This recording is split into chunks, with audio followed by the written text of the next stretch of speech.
Olá, meus irmãos, a paz do Senhor. Aqui é o pastor Silas Ronaldo. Como nós havíamos anunciado no decorrer da semana, hoje nós estamos reunidos aqui com os pastores da nossa regional para tratarmos de um assunto de grande relevância para a igreja. Nós vamos estar falando sobre o papel da igreja frente à iminência do arrebatamento. Eu quero aproveitar e fazer aqui uma correção. Lá na arte que nós mandamos lá, a palavra eminência saiu com a letra E. E, na realidade, a palavra iminência é com a letra I. Apesar das duas palavras ter quase o mesmo sentido, porque a iminência fala de autoridade, fala de poder, né? E a gente crê que o papel da igreja frente, o poder do arrebatamento seria algo também a ser considerado, mas o termo correto é iminência, que é aproximação, que é aquilo que a igreja está vivendo nesses últimos dias aí. Estamos caminhando para o arrebatamento. Eu gostaria de convidar você também que está na sua casa. Nós fizemos um convite a você reunir a sua família e registrar uma foto e mandar para a gente aqui no meu WhatsApp. Nós vamos estar encaminhando lá para a página da igreja, no YouTube, no Facebook, no Instagram. Você e sua família nos assistindo, vai ser um prazer receber você também lá nas nossas redes sociais. Então, reúne a sua família aí, manda o link aí da nossa AD Parque Jardim para outros amigos. E nós vamos estar compartilhando esse momento, que eu creio que vai ser um momento sublime para todos nós nessa oportunidade. Quero aproveitar e agradecer aos pastores que estão aqui. São homens que Deus tem dado a essa regional, conhecido aí dentro do nosso estado, do nosso Brasil, fora deles. E eu faço questão de apresentá-los essa noite. Pastor Tiago Nonato é conhecido aí de todos nós. Deus tem usado tremendamente nas mãos do Senhor. Pastor Tiago Lindo também, grande pregador da palavra do Senhor, é professor da nossa instituição ali, da nossa Escola Bíblica Permanente Sião. É um prazer recebê-los aqui. Também pastor Marcos Júnior, conhecido aí de todos nós, e Deus tem usado tremendamente aí no dom da palavra. E pastor Wesley Alves, que Deus continue abençoando, pregador da palavra do Senhor, tem estado em vários congressos também dentro do nosso estado, fora. Que Deus continue abençoando a vida de cada um dos obreiros aqui. É um prazer poder recebê-los nessa oportunidade. Dentro daquilo que nós havíamos pensado e falado aí aos irmãos, a gente espera também ter a participação dos irmãos aí conosco. Nós vamos deixar alguns minutos no final da nossa palestra para que você possa enviar alguma pergunta, para que a gente possa também estar discorrendo sobre ela. E eu quero deixar um número aí para você manter o contato. Nós vamos deixar um número fora do meu. No meu você vai mandar aí algumas fotos da sua família, reunida aí, ouvindo a palavra do Senhor. E o número que você vai mandar uma pergunta, um esclarecimento, é o 99743-9552. 99743-9552. Vou repetir mais uma vez para que você anote aí. 99743-9552. Que Deus possa abençoar a sua vida e que você possa ser edificado nesta noite pela palavra do Senhor. Pois bem, nós vamos ao nosso assunto desta noite, que é o papel da igreja frente à iminência do arrebatamento. Quero deixar claro para os irmãos que estão nos ouvindo também, que nós não vamos tratar de um texto, de um tema escatológico. O objetivo é bem prático. O que a igreja precisa fazer frente aí a esse grande acontecimento que é o arrebatamento da igreja. Vale lembrar que a igreja vive essa expectativa já há séculos, mas é fato que Jesus está voltando. E eu quero introduzir essa nossa palestra e trazer aqui uma expressão que foi dita pelo pastor Jeremias do Couto, no livro de Teologia Sistemática Pentecostal. Ele diz lá no livro que a expressão acerca da igreja, deixa eu colocar os óculos aqui porque a visão já está meio curta. Ele diz assim: a igreja do Senhor Jesus Cristo jamais perdeu a sua relevância na história, mesmo com as inúmeras tentativas do inimigo para destruí-la ao longo dos séculos. Se a igreja, então, ao longo dos séculos, ela sempre teve um papel importante, ela sempre teve um papel sobrenatural na história, o que essa igreja está produzindo frente a esse grande momento que ela também espera, que é o arrebatamento da igreja.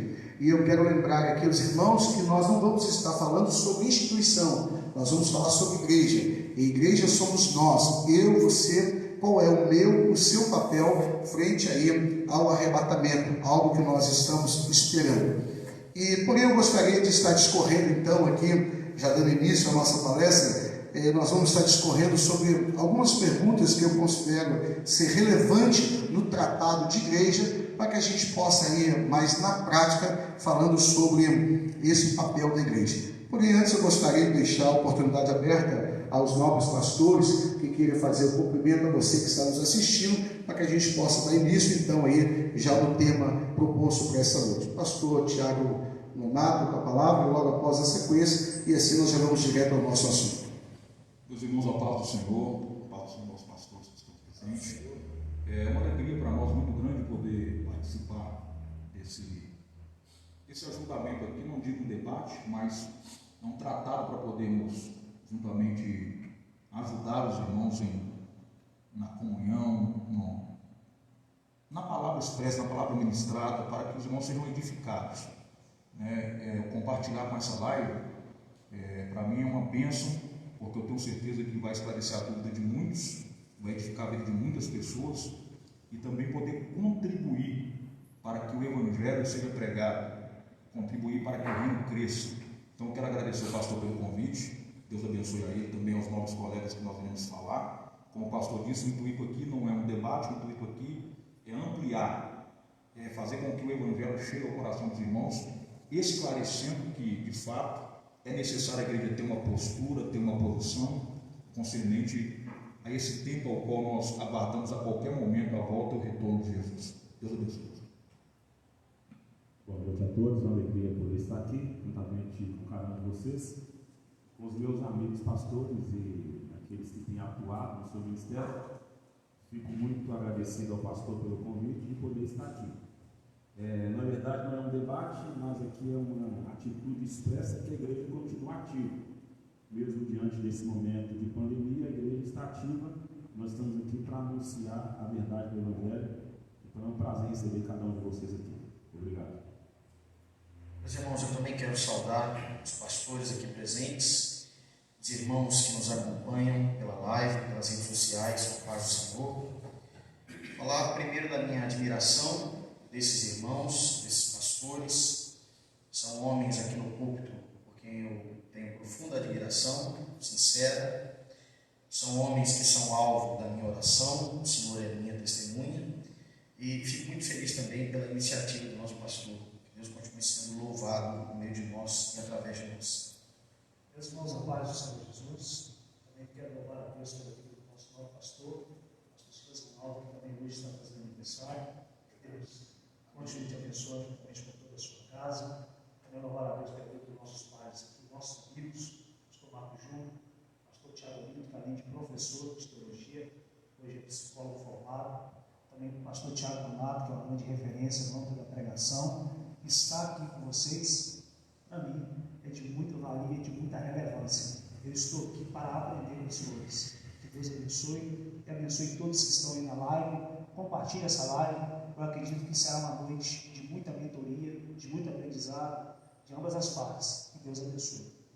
Pois bem, então nós vamos lá. A gente separou aqui para início aqui desse diálogo algumas perguntas que nós vamos estar discorrendo entre nós aqui, cada um vai estar pontuando aqui. Eu disse lá no início que a igreja, no contexto da história, ela teve um papel relevante, chegou até nós como igreja, e eu gostaria que a gente começasse aqui trocando uma ideia sobre a pergunta que é: como explicar a força e a permanência de uma instituição como igreja que contraria toda a lógica daqueles que trabalham contra ela? Como a gente pode explicar a força dessa igreja que contraria a lógica de muitos por aí? Mas essa igreja, ao longo do tempo, ela vem se fortalecendo. Como explicar isso? Eu gostaria de deixar aberto aqui para que cada um pudesse pontuar acerca de como explicar a força e a permanência de uma instituição como igreja que contraria toda a lógica daqueles que trabalham contra ela. Pastor, é bem interessante a pergunta feita, mas para ficar mais claro, eu tomei a liberdade de fazer como se fosse uma outra pergunta em cima dessa, para ficar mais claro para o entendimento. Eu entendo que, mais do que buscar a explicar a força, né, essa força que faz com que a igreja permaneça diante dessas lutas, da diversidade, das perseguições, é saber qual é a origem dessa força. Quando nós olhamos isso no âmbito bíblico, né, o que traz para nós, nos deixa mais claro e nos deixa mais sólido no que nós temos que responder, é Mateus 16, eu tomo isso como base, Mateus 16, versículo 18, né, quando Jesus Cristo expressou para Pedro, né, e disse para ele: eu também te digo que tu és Pedro, e sobre esta pedra que Cristo está falando a ele mesmo, né, eu edificarei a minha igreja. Ele está dizendo: esta pedra sou eu, né, pedra é pedra pequena, né, mas sobre essa pedra sou eu edificarei a minha igreja, e a porta do inferno não prevalecerá contra ela. O que eu entendo é que Jesus veio estabelecer uma igreja forte. Por isso, ele disse a Pedro essas palavras: eu edificarei a minha igreja, e a porta do inferno não prevalecerá contra ela. Ou seja, Jesus está falando dele mesmo, está se tratando dele, a igreja está alicerçada nele, né? Segundo, Jesus está dizendo que o sustento dessa igreja, a base dessa igreja, está nele mesmo. E é por isso que a igreja tem conseguido suportar, né, esses ataques, a adversidade, as lutas que ela tem enfrentado ao longo do tempo. Pois se você for olhar, nós entendemos então que o que faz com que a igreja vença, que a igreja permaneça, é que a igreja não está apoiada em uma base de ideia humana, certo? A origem da igreja não é uma origem humana, né, de uma ideia de um homem que disse que teve uma ideia de criar uma igreja e como se fosse uma visão de empresa. Não, essa igreja, a origem dela é divina. Isso faz com que a igreja tenha esse respaldo de se estabelecer, de ter força e suportar todos os ataques ao longo do tempo. Só para nós termos uma ideia, se nós olharmos ao longo do século, você vai ver que a igreja ela teve inimigos poderosos, como os imperadores romanos, como os perseguidores ditadores da época, que perseguiam a igreja. E você vai perceber que quanto mais a igreja era perseguida, os irmãos que eram lançados das arenas, que eram queimados a fogo, né, vão ser os perseguidores terríveis contra a igreja, como Domiciliano, né, que perseguiu a igreja terrível, Nero.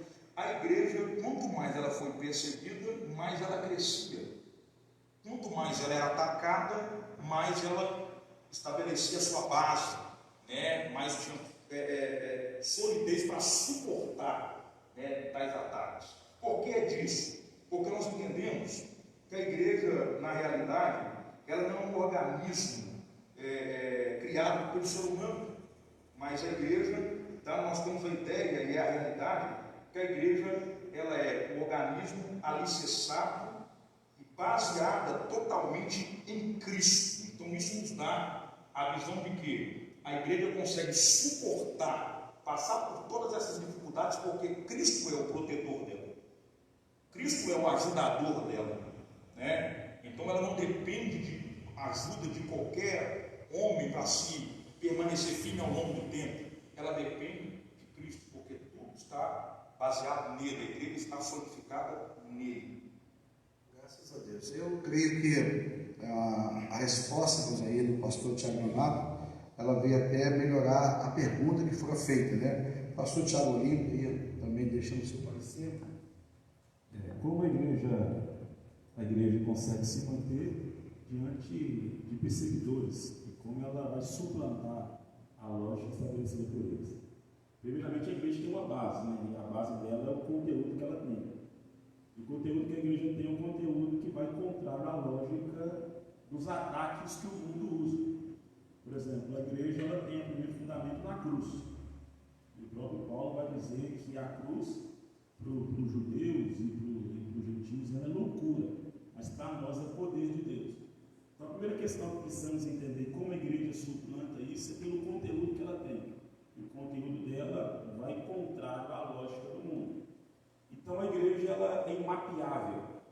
Todas as vezes que se faz um projeto de ataque a qualquer instituição, é preciso mapeá-la, entender a fragilidade dela.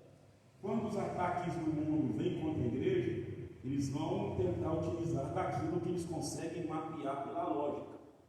Só que o conteúdo da igreja, que deixa a igreja firme, é um conteúdo que vai contrário à lógica do mundo. Logo, todas as vezes que o mundo utiliza de um artifício, Deus tornou esse artifício uma loucura. Então, a força que a igreja tem eles às vezes tomam como a nossa loucura. Ou seja, a igreja não mapeada é uma igreja onde tem uma força no ponto certo para que eles se atacam. Ou seja, quando o mundo vem atacar a igreja, a nossa força é no ponto certo. Ou seja, tenta-se buscar uma lógica. Onde eu vou fragilizar a igreja? A cruz é algo pequeno, mas é justamente na fragilidade que está a nossa força. Então, durante os séculos inteiros, eles atacaram aquilo que é do ponto de vista físico, mas a nossa força é do ponto de vista espiritual. Ou seja, quando buscam sabedoria do mundo, a sabedoria do mundo é loucura. Quando buscam um sinal que o mundo quer, a igreja não vem ser estabelecida através do sinal. Mas enquanto a fragilidade do mundo, que é a sabedoria e o sinal, não é capaz de ser atacada, o Senhor vem com o poder e com a sabedoria que vem de Deus. Então a igreja jamais poderá ser atacada. Bem, espero que o pessoal esteja ouvindo, tá? Todo mundo acompanhando aí bem? O pessoal está falando aqui na live que não está ouvindo bem. Vamos pedir lá que melhore um pouquinho aí o som, Joel, para que a gente possa alcançar melhor lá os nossos ouvintes lá. Eu acho reconfortante saber que a perseguição é uma característica muito presente em toda a história da igreja. Quando nós olhamos para a história da igreja, nós vemos a perseguição em cada esquina, em cada curva. Isso nos faz ter esperança, já que a perseguição não é novidade na história da igreja. A oposição não é novidade na história da igreja. A oposição ela é encontrada principalmente na pedra angular, na pessoa principal do cristianismo, que é Jesus Cristo. Essa hostilidade do mundo com relação à igreja, ela existe a partir da pessoa de Cristo, desde a pessoa de Cristo, seus apóstolos, que foram quase todos martirizados, com exceção de João, segundo a tradição.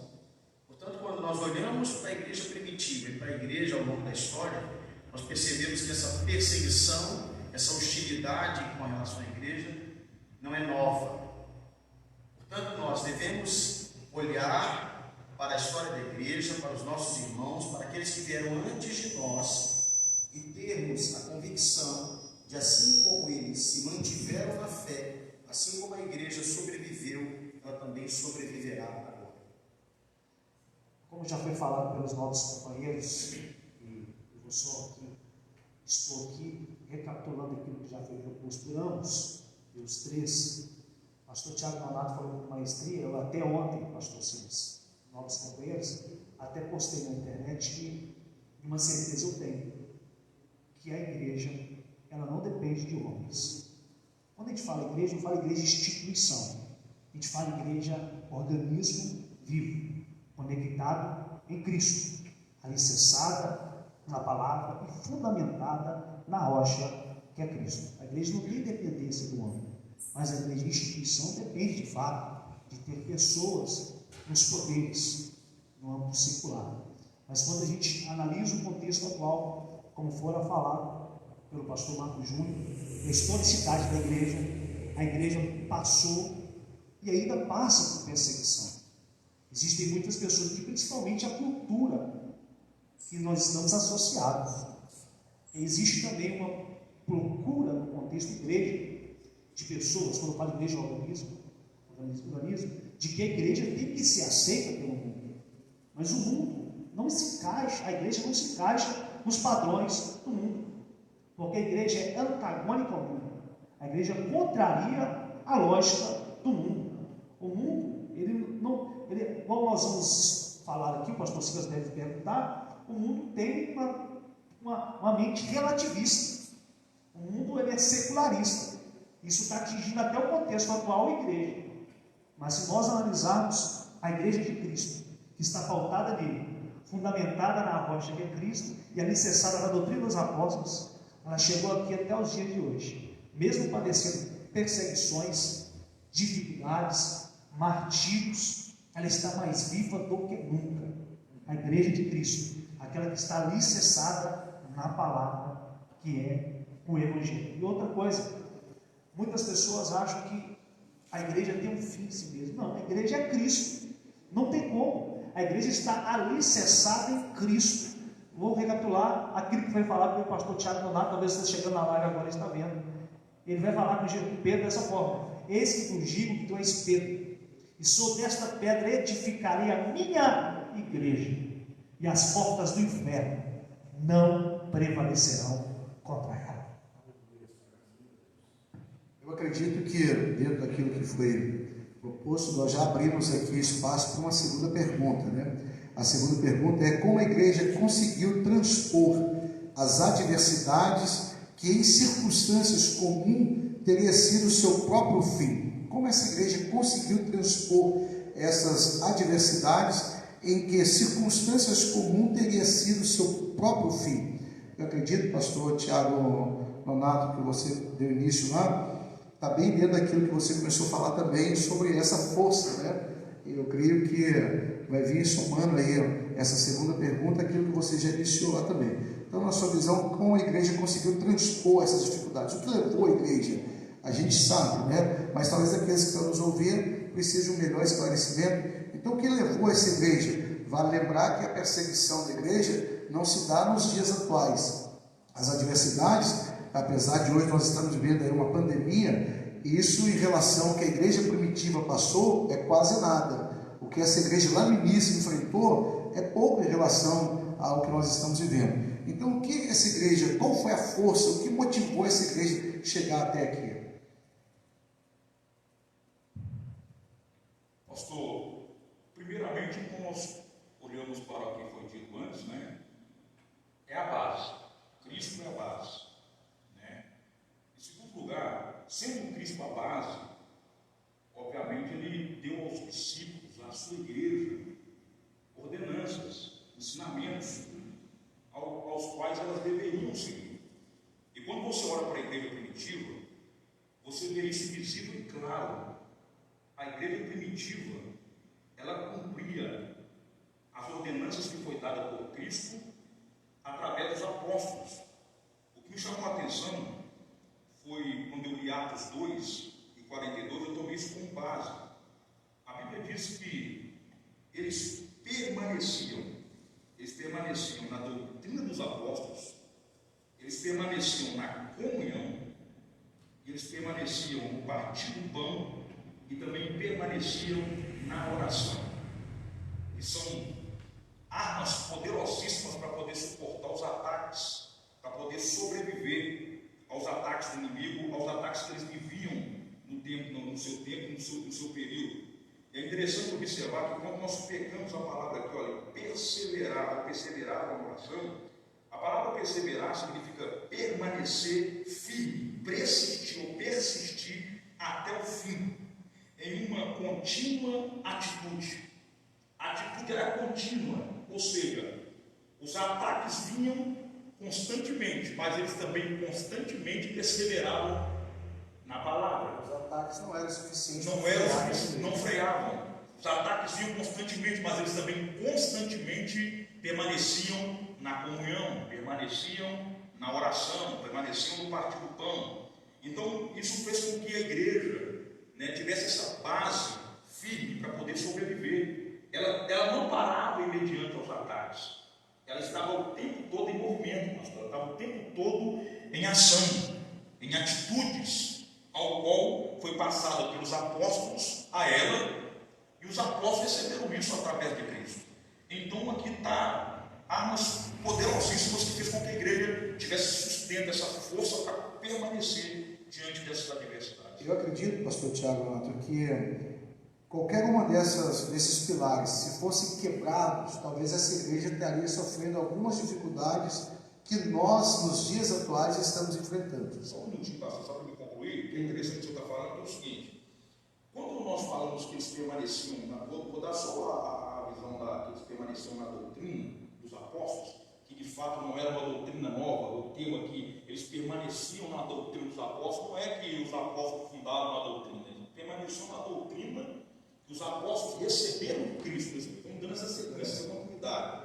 É interessante entender isso, por quê? Porque quando eles permaneciam na doutrina dos apóstolos, significa que eles davam valorização à palavra. Ele dá uma valorização à palavra, é um interesse constante pelo ensinamento, é um interesse constante pela palavra que eles recebiam, né? E o que eu acho interessante é que logo vem também a prática, porque a atitude deles era constante concernente a isso. Então, primeiro, quando nós olhamos a valorização, né, do ensinamento, da doutrina, o que nós aprendemos é que a prática, ela é o reflexo da valorização. A prática é o reflexo da valorização da palavra. Então, o nível ao qual eles valorizavam a palavra refletia neles, né, o desejo de praticar o que eles estavam aprendendo. Isso é um estudo, era uma arma poderosíssima para poder suportar tais adversidades. O Renato falou bem, né?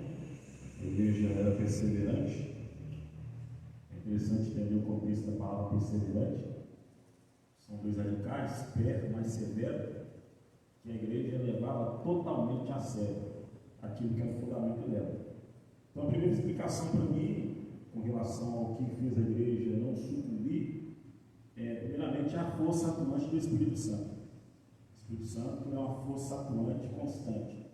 Então, a igreja nunca poderia ser pega de surpresa, porque tem uma força ativa nela, que é a força do Espírito Santo. Então, a igreja ela tem um nível diferente do nível natural. Segundo, a questão fundamental, né? A igreja tem Cristo como a pedra angular, aquela pedra que foi rejeitada, a verdade, agora a pedra divina preciosa, que dá base para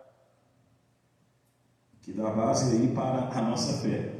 Ou seja, então, primeiramente, ela tem a força atuante do Espírito, e segundo, tem o fundamento que é Cristo. E terceiro, a igreja é um plano de Deus, e nenhum plano de Deus pode ser frustrado. Então, se foi Deus que estabeleceu a igreja, ela nunca vai parar, levante o que se levantar. E por que ela não vai parar? Primeiro, no meio do caminho a igreja vai se encontrar com algumas condições. Primeiro, a igreja no meio do seu percurso ela vai encontrar com questões políticas, ela vai encontrar com questões econômicas, ela vai encontrar com questões filosóficas. Só que todas essas questões que a igreja encontra no seu percurso, são questões que podem ser relativizadas, né? Eu posso conseguir barganhar a questão política, eu posso conseguir barganhar a questão econômica, eu posso conseguir barganhar questões filosóficas. Só que a igreja ela não se fundamenta nisso, por isso que nós não tememos a nada que acontece, porque o nosso fundamento é Cristo. Então, por isso eu não sou muito adepto a entender que a igreja depende de alguma coisa política para sobressair. Ainda que isso aconteça no percurso, o dia que isso for barganhado, a igreja continua ativa, porque na verdade a igreja é esse organismo vivo. A igreja invisível só depende de Cristo para continuar. Nós somos um plano de Deus e os planos de Deus jamais serão frustrados. Eu faço duas considerações assim, bem objetivas. Em primeiro lugar, o cristianismo ele não é baseado em filosofias ou meras ideias de alguém. O cristianismo é baseado em fatos. E os principais fatos do cristianismo, obviamente, giram em torno de Cristo. Sua encarnação, sua vida santa, sua morte substitutiva e sua ressurreição. São fatos. Não meras ideias, não filosofias. E contra fatos não há argumentos.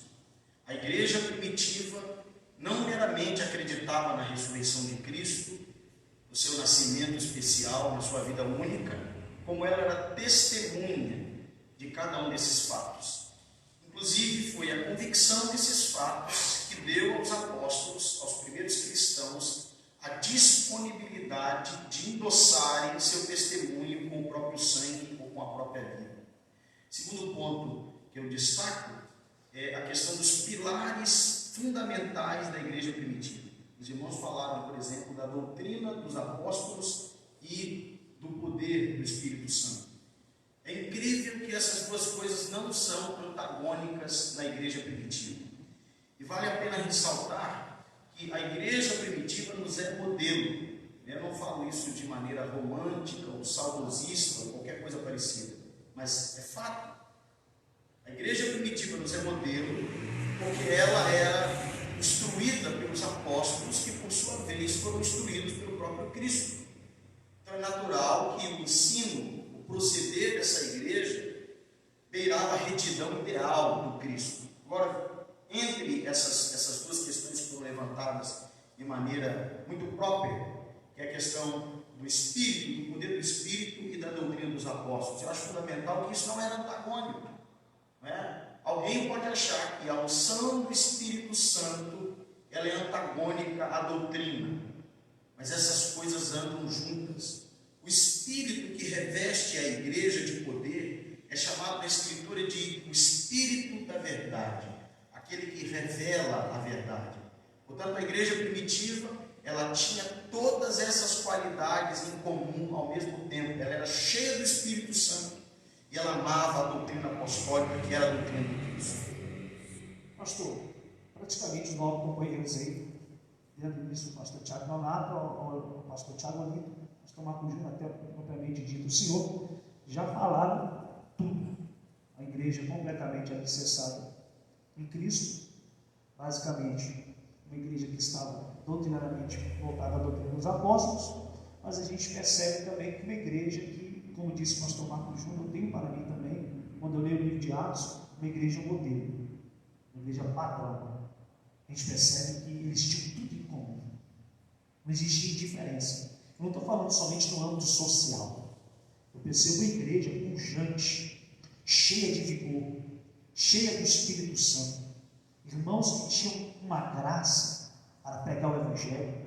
A gente vê o apóstolo Pedro, por mais que ele seja um homem novo, pregando o Evangelho, milhares de almas se convertendo a Cristo. A gente percebe o Evangelho se proliferando no meio do povo gentil, e também o apóstolo Paulo vindo com toda a pujança, anunciando esse Evangelho de Cristo, Evangelho que ele recebeu. E há uma necessidade nos nossos dias atual de voltarmos a pregar de fato esse Evangelho que Cristo seja a centralidade do ser da igreja, não esse Evangelho mercantilista que muitos têm pregado por aí. Não tem como fugir disso, falar de um assunto baseado como esse. Eu sou da mesma linha do pastor Tiago Olinto. Eu não consigo ver, assimilar como pessoas conseguem ligar a igreja a homens, a uma dependência política. A igreja, o maior projeto de Deus, ela está alicerçada em Cristo, basicamente ligada em Cristo. A igreja passou, igual falamos aqui ao princípio, por inúmeras perseguições. Eu digo muito na congregação que eu sigo no Veracruz, que não foi o Império Romano que derrubou a igreja. O Império Romano foi um dos mais sagazes no quesito perseguição ao cristianismo. Não foi no período da Inquisição que parou a igreja. Não foi os dois. E quem dirá que qualquer outra doutrinação ideológica do século XXI, desse período pós-moderno, vai parar a igreja? Não tem como, porque essa igreja está completamente alicerçada em Cristo. Cristo é o dono desta igreja, e ninguém para essa igreja, porque essa igreja, ela é de Cristo. Amém. Eu até acredito que naquilo que a gente começou lá no início, falando sobre a proposta, não era falar de instituição, né? Falar de igreja. E se tratando de igreja, trata de mim, trata de você que está nos ouvindo aí. Então, nós não dependemos disso, né? Agora, se tratando de instituição, já é uma outra questão. Nós estamos debaixo de leis, estamos debaixo de projetos, mas se tratando de igreja, que é a nossa proposta, falar de igreja mesmo, eu como igreja, você que está nos ouvindo como igreja, nós acreditamos piamente naquilo que foi dito. Então, tudo leva a entender ou nos leva a crer, né, que a base principal foi aquela já estabelecida lá pelos apóstolos. Não tem como a gente fugir daquela base. É como, por mais que a gente tente colocar um outro fundamento, vai dar errado, né? Então, eu acredito que a explanação aí foi um grande conhecimento para todos nós. Pastor, antes do senhor terminar, se eu passar para outra pergunta, interessante na visão, na raciocínio que estava de Atos 2:42, é que a Bíblia, o texto diz também que eles perseveravam na comunhão. Quando você pega essa palavra comunhão aí no original, significa que eles tinham tudo em comum. Eles tinham tudo em comum, né? A visão era a mesma, o pensamento era a mesma, a postura. Ou seja, isso torna difícil de ser quebrado, isso torna a igreja forte. Né? É esse sentimento que a igreja atual precisa de ter. Né? É essa comunhão entre si. Né? Aí nós não detalhamos questão de placa, estamos falando de igreja, né? Nesse tocante, nesse sentido. Então, isso também deixa uma visão bem firme, bem sólida, e também nos chama a atenção. Eles tinham tudo em comum, tanto no sentido da palavra, tanto no sentido da oração, no partir do pão, né, no crer. Então, isso fazia com que havia uma dificuldade tremenda contra os opositores de tentar trancar, quebrar essa base. A terceira pergunta, eu acredito que ela está mais voltada para nós, até coloquei aqui para a igreja nos dias atuais, é que força mantém viva e atuante a igreja em meio a uma sociedade relativista e secularizada como a atual. Eu acredito que essa sociedade, ela está mais visível no seu aspecto relativista e secular nos dias da igreja hoje, né? Talvez na igreja primitiva não enfrentava tanta dificuldade que a igreja hoje está enfrentando. Claro que havia esse secularismo naquela igreja do passado, mas eu acredito que nós estamos lidando com isso. A igreja de hoje lida com mais frequência com a situação aqui. Então, que força mantém viva e atuante a igreja em meio a uma sociedade relativista e secularizada? E eu já finalizo aqui com a quarta pergunta. E qual foi a esperança, então, que fortaleceu essa igreja em meio a essas dificuldades? Então vamos lá. Que força mantém viva essa igreja em meio a uma sociedade secularizada e uma sociedade relativista? E qual é a esperança dessa igreja? Vale lembrar que a mesma igreja primitiva tinha esperança da igreja de hoje, né? Então, qual era a força dessa igreja e qual é a esperança tanto da igreja atual quanto da igreja primitiva? Vamos começar do lado de cá, que a gente ouve de forma alternada. Pastor Marcos Júnior? Então, pastor, eu tenho certa admiração, certo apreço pela apologética, e estudando apologética, eu já me deparei com a profecia de muitos sociólogos, filósofos do passado, que pregavam a falência da religião, a falência do cristianismo. John Lennon, em 1966, ele afirmou em entrevista a um jornal inglês: o cristianismo acabará, desaparecerá, minguará para sempre, e eu não preciso argumentar acerca disso. Estou certo e o tempo provará que tenho razão. A profecia desses sociólogos era extremamente otimista e girava em torno de um avanço tecnológico, científico e, consequentemente, social.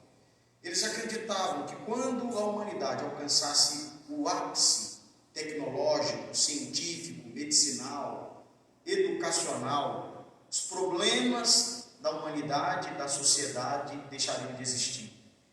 Mas hoje, no século XXI, nós podemos declarar que a profecia desses homens é completamente falida e desprovida de fundamento. Isso se dá por diversos motivos, por várias razões. Uma delas está na composição e na necessidade maior do homem.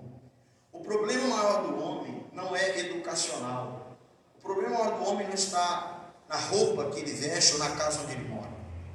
Não é? Muita gente educada fez muitas atrocidades e a história está aí para provar isso. O problema maior do homem é o seu distanciamento de Deus.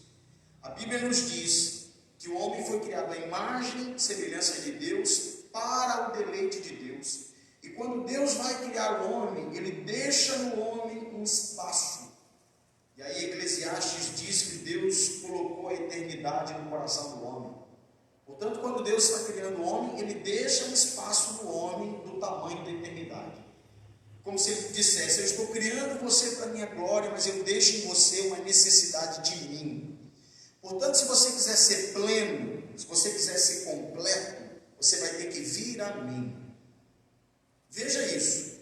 Nós somos uma sociedade extremamente tecnológica, científica. Tem menina aí de 12 anos, claro que eu reprovo isso completamente. Tem menina aí de 12 anos que não tem livro, nunca leu a Bíblia toda, não sabe o que é espiritualidade. Se você perguntar para ele o que é arrebatamento, ele vai achar que é algum aparelho tecnológico. Mas apesar disso, apesar de todas essas bugigangas tecnológicas, apesar de todas essas informações, o homem nunca esteve tão vazio. Essas estatísticas, elas não são publicadas, mas o número de adolescentes, o número de jovens e até de crianças depressivas, com pensamentos suicidas, é extremamente colossal. Eles estão enclausurados em seus quartos, e até o homem adulto é vazio. Ele tem tudo, mas ele é vazio. E o problema, segundo a visão teológica, a visão bíblica, é o seu distanciamento de Deus. É por isso que o pecado é o maior inimigo do homem. O pecado é o maior inimigo do homem porque o pecado impede que o homem alcance a plenitude estando na presença de Deus. Agora veja, é muito simples o que eu estou dizendo. A igreja, o evangelho, o cristianismo, ele jamais vai perder a sua capacidade, o seu espaço na sociedade, porque ele é o único, e eu faço questão de dizer isso, ele é o único capaz de suprir a demanda da alma e do coração do homem.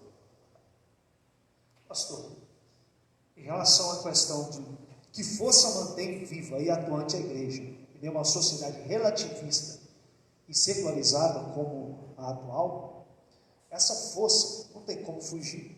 Ela é espiritual, ela vem de Deus. E a gente vive também num contexto hoje, o senhor é pastor há vários anos, eu me sinto privilegiado, igual eu disse aqui ao princípio, de estar aqui com os irmãos. Eu praticamente sou um novo convertido, e analisando o contexto da nossa sociedade, a gente vive no meio de uma sociedade, o pastor Tiago ali, por ser psicólogo, ele pode falar muito melhor do que eu, relativizado, o mundo é relativizado, e a secularização, o senhor falou com tanta maestria aí, ela está no nosso contexto atual, está injetada até na mente de alguns cristãos hoje. Alguns cristãos estão secularizando a verdade, ou seja, eu participo do templo, eu vou ao culto, mas Deus não pode mexer em algumas áreas da minha vida. Isso tudo é um relativismo que também vai mexendo com a mente das pessoas. Eu li um livro esses tempos atrás, de um psicanalista Augusto Cury.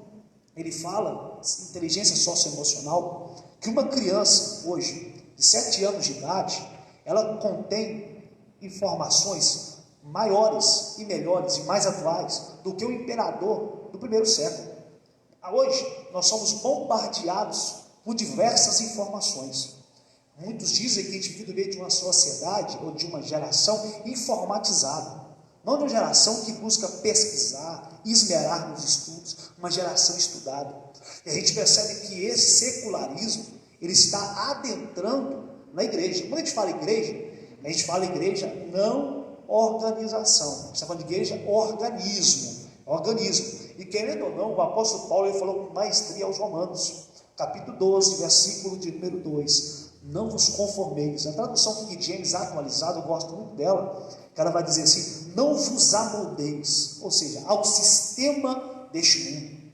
O mundo tenta nos colocar numa forma, tenta nos conduzir da forma dele, mas nós estamos conectados em Cristo, e nós andamos de acordo com Cristo. Como foi dito a princípio, a gente anda em contrariedade à vontade do mundo. E quando a gente fala mundo aqui, principalmente quem está na live talvez está perguntando, o que tanto fala de mundo no mundo? A gente não fala de mundo aqui, cosmos, não, da beleza, que o salmista falou não. A gente fala de mundo aqui, sistema. O sistema do mundo, querendo ou não, ele tenta engolir a igreja, mas não consegue, porque a igreja está fundamentada, não tem como fugir disso, de Cristo, em Cristo, está fundamentada nele. Igual eu disse aqui a princípio, pastor, a gente vive, e obreiros aqui, pastores amigos meus, nós vivemos em uma sociedade relativista e secularizada, e nós temos que tomar cuidado, que o relativismo está entrando no nosso meio, uma palavra muito utilizada no nosso contexto atual. principalmente o senhor quando vai tratar de alguns assuntos de caráter moral. Não julgueis. Isso é relativizar a verdade. Pois bem, nós vamos ouvir aqui também do lado de cá agora, o pastor Tiago Olimpo, e eu quero deixar claro para os irmãos aí, nessa primeira hora da nossa palestra aqui, a gente está conhecendo a igreja, como é que ela chegou até aqui, né? E já na segunda hora ali, a partir de 8, nós vamos estar falando precisamente dentro daquele tema. Então, qual que é o papel dessa igreja? Nós estamos conhecendo ela, como ela se manteve até aqui. E daqui para frente, depois das 8, nós vamos estar falando então, qual que é o papel dela, a sua atuação frente à iminência do arrebatamento. O que ela precisa então estar fazendo? A gente sabe que o que trouxe ela, o que mantém ela, é o que nós estamos escorrendo aqui. Mas o que ela precisa fazer? Porque vale lembrar que a igreja primitiva também esperava o arrebatamento da igreja. E ela produzia alguma coisa na expectativa do arrebatamento. Então vamos lá, encerrando do lado de cá agora, o pastor Tiago Olimpo e o pastor Tiago Nonato. Pastor, não dá para poder fugir da questão secularismo e relativismo, dentro da pergunta que foi feita, porque na realidade hoje é uma das propostas que, infelizmente, como o pastor Wesley disse, ela está entrando no meio da igreja. Isso é preocupante, porque quando você busca entender de fato o que é relativismo, como a gente é um pouco curioso, eu sou bem curioso no que diz respeito a isso, eu fui buscar o significado da palavra secularismo, né? E eu fiz bem resumido aqui, vou ler o que eu fiz resumido no meu pensamento. É um modo de vida seguido sem referência de Deus ou religião, correto? E o secularismo é um estilo de vida que se inclina para o profano mais do que para o sagrado. O secularismo também, ele se pende mais para o natural do que o sobrenatural.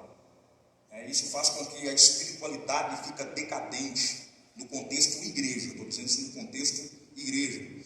E eu quero, sem tecer muito comentário, porque o tempo já está avançado, vou só falar rapidamente aqui, só para termos o cuidado concernente ao secularismo no contexto igreja, é que o secularismo ele tem três visões perigosíssimas. O secularismo ele tem três visões perigosíssimas. A primeira visão do secularismo é que, para o secularismo, o que importa é o que está funcionando.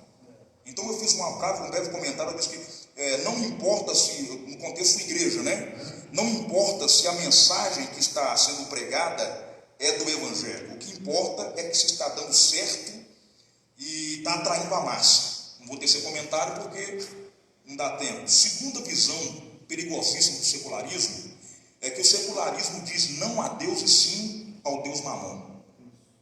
Quem conhece um pouco de Bíblia, gosta de Bíblia, tem os seus fundamentos doutrinários, sabe do que eu estou falando aqui. E não dá para poder servir dois senhores. O Jesus deixou bem claro isso em Mateus 6, 24. Ou você vai aborrecer um e vai amar o outro. E também a terceira visão perigosíssima do secularismo aqui, para o secularismo, a mídia é uma regra de fé prática. Para não tecer muito comentário, eu vou ler aqui com bastante atenção para os irmãos entenderem a ideia.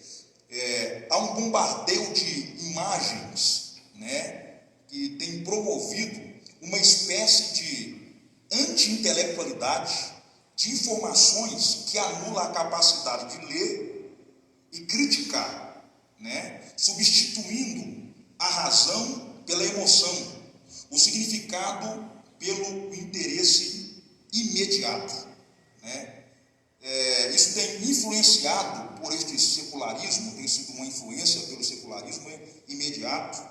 Muitos cristãos deixam de, aí entra, muitos cristãos nesse incentivo do secularismo, eles deixam de praticar a leitura bíblica, orar, separar-se para uma santificação, ser mais assíduo aos cultos da igreja, porque o secularismo ele quer bombardear, ele quer te encher de tanta proposta ao ponto de você não se mover, E ele está bem ligado ao contexto mesmo desse sentido de tecnologia, esse avanço da tecnologia, das imagens, que deixa as pessoas de fato amarradas, muitos crentes amarrados nesse sentido aí. Então, são 3 visões aqui que são perigosíssimas no sentido do secularismo para a igreja. Bem colocado aí, primeiramente funcionalismo, né, e utilitarismo. Funcionalismo é aquilo que funciona, utilitarismo é quando a proposta é de que a maioria vence em detrimento da minoria. E a grande questão é que a igreja vivencia essas questões da evolução. Primeiramente, o Marco Júnior pontuou aí a questão da modernidade. A expectativa é que a modernidade traria para o ser humano a solução para os problemas. Só que as coisas vão se modernizando e a modernidade traz para o homem ainda mais vazio. A tentativa de resolver isso vem para o pós-modernismo, que seria uma resposta àquilo que a modernidade não conseguiu resolver. Infelizmente, a igreja, a organização, ela é inflamada por isso.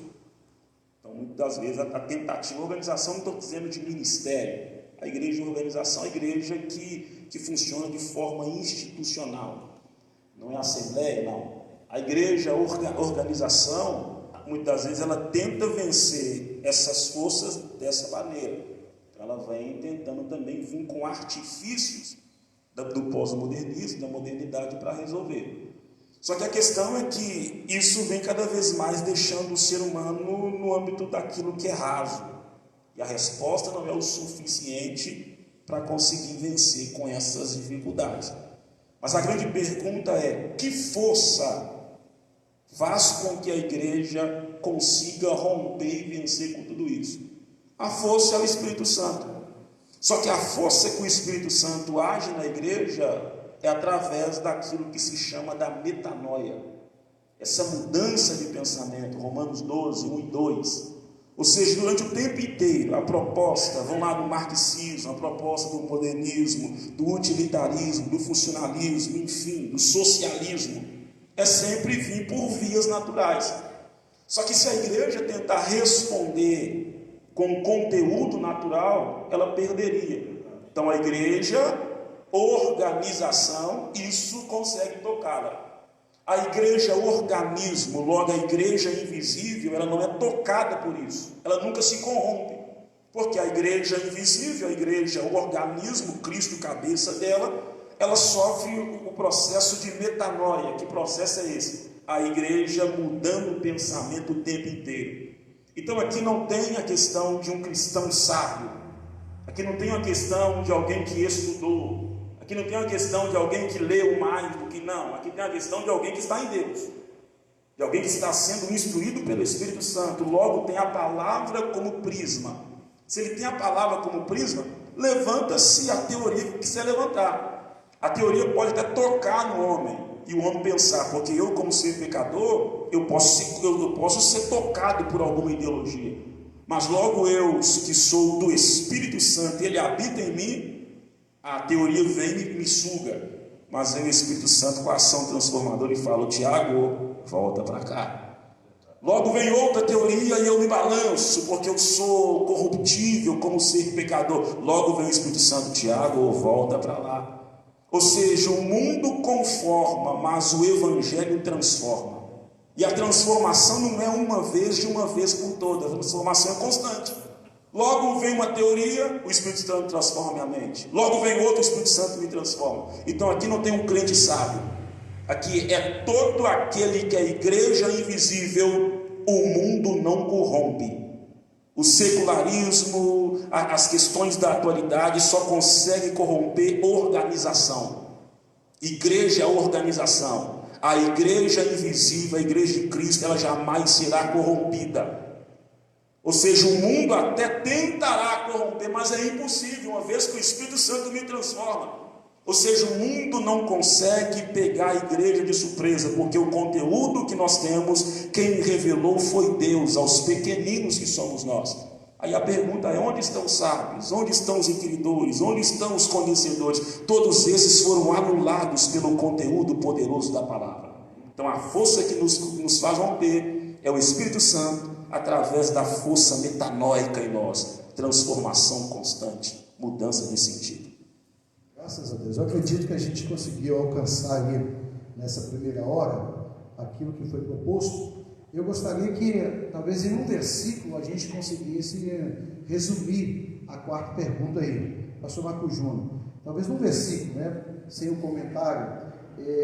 Que esperança fortaleceu a fé da igreja em meio às dificuldades enfrentadas pelos primeiros cristãos e a nossa fé também hoje? Eu acho que a gente tem um versículo que a gente consegue definir isso. Qual foi a esperança da igreja lá no passado, sendo a mesma esperança da igreja hoje? Porque eu acho que, tenho certeza que a esperança da igreja de hoje, ela brotou lá naquela igreja primitiva.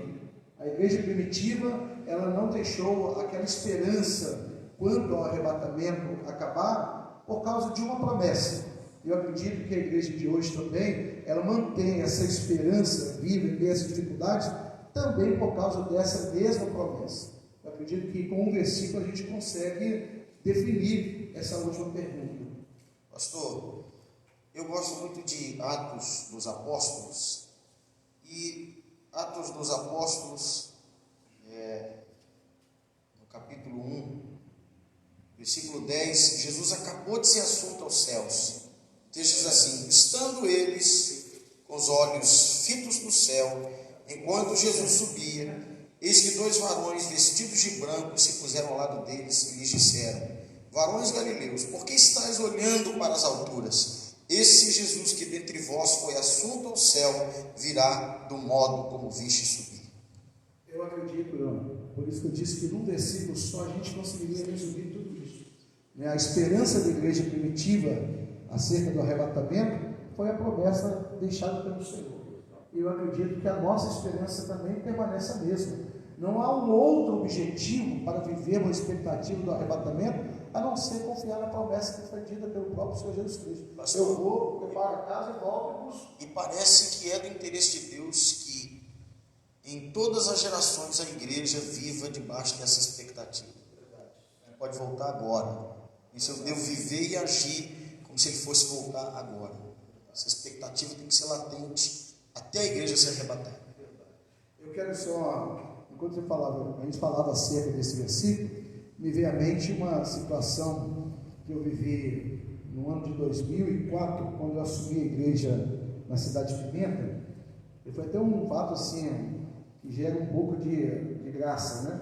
Porque a gente vive debaixo dessa promessa, que Jesus vai voltar. A igreja, ela caminha assim a qualquer momento. O que move essa igreja, a esperança que a gente tem, é essa promessa dita pelo Senhor. E eu recordo que quando eu assumi a igreja de Pimenta, eu estava ministrando um período lá de uns 2 meses acerca do arrebatamento. E me veio na mente fazer com a igreja um fato, assim, algo que despertasse a igreja, ou que eu pudesse ver como estava a fé dos irmãos na volta de Jesus Cristo. Eu recordo que eu chamei um amigo meu que tocava trompete, 2 amigos, e marquei naquele dia, nós estávamos falando exatamente no retorno de Cristo, na volta de Cristo. E eu falei com ele e com o diácono lá da igreja, ele diz: olha, quando eu estiver falando na parte tal, Maranata, Jesus vai voltar, dando aquela ênfase, nós vamos fazer o seguinte: você vai pagar a chave geral do padrão, e o menino com o trompete ia tocar na janela, um do lado do outro. Rapaz, vocês não tem noção. Quando eu falei, Jesus pode voltar agora, e aquela coisa toda e tal, o irmão apagou a chave geral lá, eles me deu uma socada naquele trompete. Para mim é decepção. O que teve gente gritando, misericórdia, e levantando. Então vale lembrar que a gente precisa viver essa esperança. Jesus prometeu que ia preparar um lugar, ele foi, preparou um lugar, e essa esperança tem que nos mover. Mas essa esperança, ela não pode estar condicionada a uma vida de qualquer maneira, porque ele pode voltar a qualquer momento. Pode voltar agora, né? Eu espero Jesus, ele foi preparar uma casa, está lá, eu vou para lá e tal, mas eu não posso fazer com que essa promessa cumpra dentro de um tempo na qual eu acho melhor para mim. Não, daqui 2 anos eu vou estar pronto, daqui 3 anos eu vou estar pronto. Eu acredito que aquilo que foi lido ali é o que nós almejamos isso. Jesus pode voltar a qualquer momento, a qualquer hora, e é isso que manteve tanto aquela igreja, porque logo no início nós até conversávamos ali. A igreja primitiva, ela tinha uma convicção que Jesus voltaria de novo naqueles dias. Né? O diálogo que Jesus estava tendo com os discípulos acerca do reino vai ter sido questionado acerca de João. O próprio Jesus vai dizer: olha, se eu interessar que ele fica vivo até a minha volta, o que vocês têm com isso? Né? Se eu quiser que ele permaneça vivo, então a igreja achava que Jesus voltaria com aqueles dias, mas já se passou alguns séculos, mas a esperança continua a mesma, né? O arrebatamento da igreja é a promessa que Jesus fez de ir preparar uma casa e voltar para levar o seu povo para estar juntamente com ele. Alguma coisa mais a ser considerada ainda? Pastor, essa esperança, como o senhor disse, o pastor Marrujo disse, ela tem que estar latente nos nossos corações, né? Viva. Essa chama, ela não pode se apagar nunca. Eu tenho dito isso, principalmente onde eu congrego. Eu ministrei lá no estudo sobre escatologia, que é a doutrina das últimas coisas, referente às 318 referências bíblicas que tem só no Novo Testamento, que Jesus virá. Essa tem que ser a nossa esperança. Jesus virá para arrebatar a sua igreja. Eu digo muito, principalmente quando eu ministro a jovens, nós estamos no mundo, mas nós não somos deste mundo. O que há de vir, virá, não tardará. Ele disse, escrevendo lá, os forasteiros, os peregrinos, né? Além da nossa árvore, que deixa bem claro isso, nós somos peregrinos por esse tempo, estamos transitando. E só para terminar, o pastor Tiago Monato falar, eu tenho para mim que duas mensagens são o pilar central da igreja. A primeira é Cristo, a cruz de Cristo. Charles Spurgeon vai dizer que a cruz de Cristo é o último argumento de Deus com os homens. A mensagem da cruz é uma mensagem, como foi dito aqui, uma mensagem que confronta. Porque não existe encontro se tiver confronto. E a mensagem do arrebatamento da igreja é uma mensagem que traz esperança futurística para a igreja. Nós temos que ter essa chama acesa dentro de nós. A própria ceia do Senhor é uma mensagem sobre o arrebatamento. Jesus, ele disse, Mateus capítulo 25, versículo 29, esse vos digo, que desde o dia de hoje não beberei de novo convosco, não beberei desse fruto da vide aqui convosco, mas beberei lá, no reino do meu Pai. Eu acredito que nessa primeira hora a gente conseguiu aí, então, entender o que é a igreja, como a igreja chegou até aqui, né, vencendo as dificuldades da igreja, mas eu acredito também que alguns irmãos que estão nos ouvindo está ansioso para que a gente chegue naquele ponto que foi colocado lá como tema. Qual que é o papel, então, da igreja hoje, vamos falar da igreja hoje, frente à iminência do arrebatamento. E aí nós vamos correr um pouquinho aqui sobre o papel da igreja no seu aspecto como organização, no seu aspecto social e no seu aspecto religioso. O que essa igreja precisa estar fazendo, visto que o arrebatamento pode ocorrer a qualquer momento? O que essa igreja precisa estar? Se alguém quiser começar aí, tanto no seu aspecto de organização, no seu aspecto espiritual, né? A igreja precisa estar pronta, a igreja precisa estar preparada, a igreja precisa estar vivendo a expectativa da volta, e no seu aspecto social também, aí a gente pode discorrer um pouquinho acerca disso aí. Começa. Pastor, na postura espiritual da igreja, né, eu acredito qual deve ser a postura, né, da igreja frente à eminência do arrebatamento, no âmbito espiritual, trazendo para a igreja, eu creio que é a igreja pregar o Evangelho. Pregar o Evangelho. A realidade é que, quando nós abrimos a nossa Bíblia em Mateus capítulo 24, 14, ele diz assim: este é o Evangelho do reino, este Evangelho do reino será pregado, né, a todo mundo, em testemunho a todas as gentes, então virá o fim. Eu acho que é um papel principal da igreja, né, é pregar o Evangelho, porque quando você prega o Evangelho, você está anunciando que Cristo vai voltar. Porque tudo que você precisa acerca da volta de Cristo, os sinais, tudo, quando você está pregando o Evangelho, vai estar lá.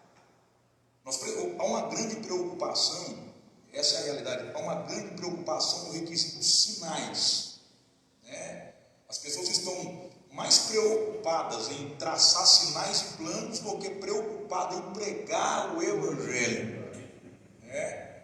Então, eu acho que o papel principal da igreja, diante dessa atualidade hoje, como foi dito pelo Senhor, é a igreja ter a postura, não se desviar momento algum desse foco de pregar o Evangelho de Cristo a toda a criatura, levar essa esperança a qual nós temos. Porque quando a igreja prega o Evangelho, ela leva aos corações do pecador a esperança que nós mesmos nós temos no retorno de Cristo. Então, no âmbito espiritual, no que diz respeito à postura da igreja nesse sentido, eu acredito comigo que ela tem que pregar o Evangelho, pregar a palavra.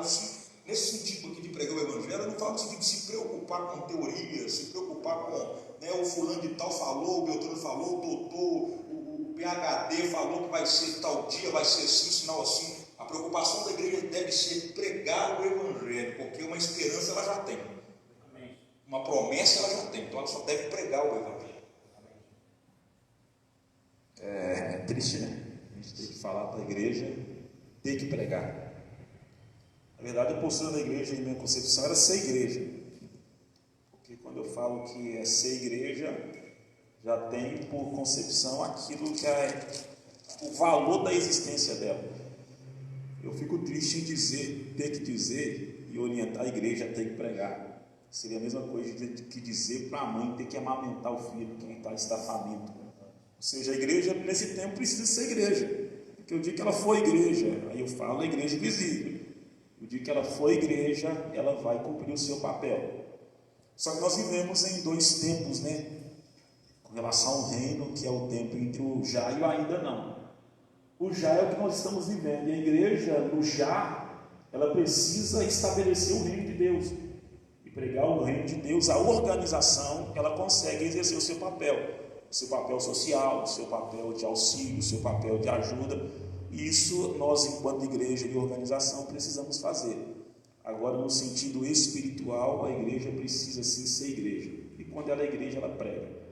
Eu estava fazendo uma live com o Nonato essa semana passada. Eu falei lá que eu tive uma batalha pesada na madrugada da semana retrasada, por causa de um jovem que me ligou. E o medo dele era que ele estava estudando com alguém e Jesus já tinha voltado. E eu travei aí umas duas horas e meia de explicação bíblica para ele, para tentar tirar isso da mente dele. Porque o objetivo dele era tentar viver aquela mania da escatomania, né? De todo o detalhe escatológico, o que significa isso, o que explica aquilo. Quando eu não consegui fazê-lo retornar para a base da palavra, que a questão é ser igreja, estar preparada em Cristo, independente da linha do arrebatamento, dos dias ali da tribulação, eu preciso estar preparado como igreja, que uma vez que eu estou preparado, independente do que acontecerá, Cristo me dará resguardo para isso.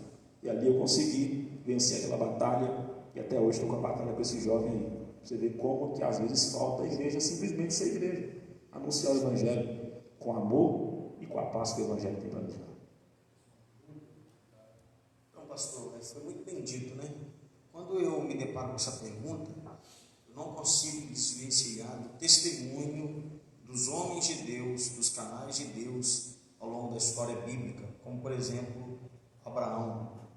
Abraão, quando soube da iminência do juízo de Deus sobre Sodoma, ele se lembra de Ló, naturalmente, e ele passa a interceder diante de Deus pela vida de Ló e por Sodoma. Acho que essa deve ser a nossa postura, de estarmos de pé diante de Deus nessa hora, para que o Ló, porque nós partilhamos da graça do Senhor, nós temos a convicção de nossa salvação, mas existem muitos ainda, nossos inclusive, que estão ainda em Sodoma, que ainda não foram despertados, não é? Interessante que na salvação de Ló, o texto diz que Deus se lembrou de Abraão e por isso Ló foi salvo. Então essa deve ser a postura da igreja. O pastor Tiago Olinto falou muito bem, a igreja deve ser igreja, mas isso levanta uma questão: será que ela tem sido de fato igreja? Não é? Será que as pessoas que nós chamamos e pensamos que é igreja são de fato igreja? Será que elas nasceram de novo? Porque cobrar da igreja a pregação e o testemunho é realmente ridículo, né? Perdão pelo termo pesado, mas o que você vai esperar de uma mangueira além de manga?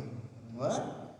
Eu até anotei aqui um comentário de John Wesley, ele fala assim: como não podeis sair do mundo, né? Veja isso, como não podeis sair do mundo, a igreja, ela deve estar no mundo nesse período, porque ela é chamada para ser sal da terra. O sal, para ter a sua eficácia, ele precisa estar em contato com outro objeto, com outra substância, senão ele não consegue exercer o seu poder. Então veja, como não podeis sair do mundo, também não podeis estar em meio dele, sem vos tornardes manifestos a toda a humanidade. Estando em meio deles, é impossível esconder vossa humildade e mansidão, e as demais disposições pelas quais tendes a aspiração de ser perfeito, como vosso Pai Celestial é perfeito. Se eles puderem ocultar uma cidade situada sobre um monte, poderão enclausurar o santo, zeloso e ativo, amante de Deus e dos homens. Portanto, se nós não estamos sendo, se alguém não está sendo sal da terra, luz do mundo, uma cidade edificada sobre os montes, é preciso que esse indivíduo, que essa pessoa se pergunte de maneira zelosa sobre a orientação do Espírito da palavra, se ele de fato é uma igreja. É bem assim. Pastor Silas, demais companheiros, os pastores aqui falaram tudo aquilo que de fato eu ia falar, né? Eu acho que não tem como não. A igreja de fato tem que pregar o evangelho, e é, entre aspas, um termo até muito pesado, e é discrepante dizer que a igreja tem que pregar o evangelho, porque devemos de fato pregar o evangelho. É sinal que devemos rever conceitos no âmbito da pregação, e para nós que somos pregadores é meio que confrontador isso, é muito confrontador. Por isso que a cada dia eu penso que nós devemos pregar uma mensagem centrada e pautada na Bíblia, não uma mensagem fictícia de ilusões, não vender falsas ilusões ao nosso público, pregar o evangelho bíblico com maturidade e dizer que Cristo breve voltará. Anunciar. Pode falar. E anunciar esse evangelho. Porque é um complicador, porque nós como pregadores nos sentimos confrontados. E querendo ou não, o contexto atual, se nós não tomarmos cuidado, nós somos levados por ele, querendo ou não, por esses ventos, por essas ondas, que são contrárias à mensagem que de fato nós buscamos pregar, que é o Evangelho. O que é o Evangelho? É Cristo, a mensagem da cruz, a mensagem do arrebatamento, a mensagem do negue-se a si mesmo, tome a sua cruz e siga-me. O Evangelho é confronto, o Evangelho nos confronta. Eu costumo dizer que os maiores homens de Deus, aqueles que marcaram o seu tempo, desde os pais da igreja até os heróis da fé, que a gente lê o livro Heróis da Fé, os 20 homens extraordinários que incendiaram o mundo, foram homens que foram moídos por dentro. A igreja só será igreja quando ela entender que o papel dela é ser moída pela causa de Cristo. Aqui já fez uma pergunta. Será que de fato todos têm sido igreja? Acredito que tem duas posturas, né? Vou voltar àquilo que eu falei novamente. A igreja genuína, invisível, tem sido. Só que aí dentro das organizações é preciso que essa igreja evangelize dentro da própria igreja como organização. Por isso que a minha palavra precisa ser uma palavra bíblica. Porque às vezes eu estou pregando aqui e alguém quer aceitar Jesus aí ninguém levanta. Tem só pessoas que é crente de organização. Mas quando eu prego uma palavra genuína, eu estou evangelizando dentro da igreja, a organização. Ou seja, a igreja, organismo, evangeliza a igreja, a organização. Vocês têm crente dentro da igreja, organização, que precisa se converter. E essa é a grande verdade. Eu acredito que quando a gente propôs fazer isso aqui, e talvez alguém que está do outro lado nos ouvindo, fala, mas eu estou frustrado, porque eu achava que viria outra coisa que a igreja precisa fazer. Não tem como. Não existe outra coisa que a igreja fazer. Né? A gente inventar que a igreja precisa estar fazendo isso antes do arrebatamento, não tem outro papel da igreja, né? Qualquer coisa que a gente falar, além daquilo que já está colocado aqui, que é pregar o Evangelho, a gente está distorcendo. Porque antes do arrebatamento, eu vou fazer o quê? Não, vou me acomodar? Não, eu preciso trabalhar. Eu vou pensar em prosperidade? Não, eu preciso pregar o Evangelho. Isso é tipo maquiar o morto, né? Maquiar o morto não impede dele ser sepultado. Eu até coloquei aqui, e eu espero que você que está nos ouvindo ali não frustre com isso que nós estamos falando, porque se você esperava que a gente ia trazer o papel da igreja frente à ministra do arrebatamento, deveria ser de crescer, de construir, de avançar, de ter um momento de adoração diferente, eu acredito que não é essa a proposta, não é isso.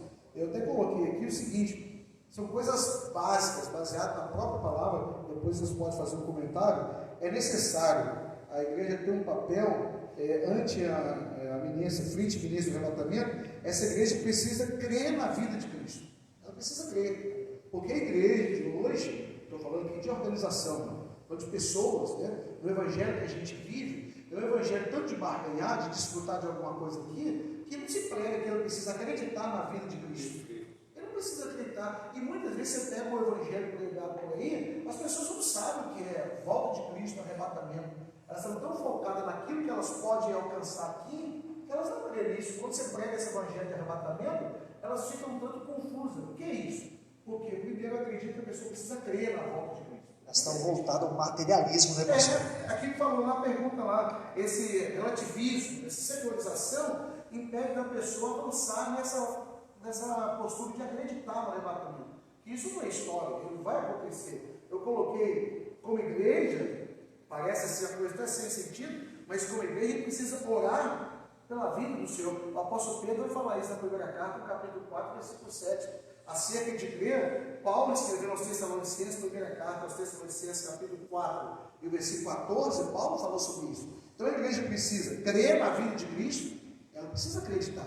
Porque quando ela acredita nisso, ela começa a mudar de atitude. Porque ele pode voltar agora. Ele pode voltar agora. Então eu acredito nela, na volta de Cristo, então eu começo a mudar de atitude. Eu começo a crer diferente. Eu preciso orar por isso. Eu preciso orar para a vida de Cristo, para que aconteça, porque viver aqui, por mais dificuldade que a gente passa, não vou dizer que seja ruim, é bom, a vida é boa, mas peraí, então onde fica a promessa? Né? Eu preciso orar por isso. Eu coloquei aqui também, dentro desse aspecto, que a igreja precisa amar a vida de Cristo.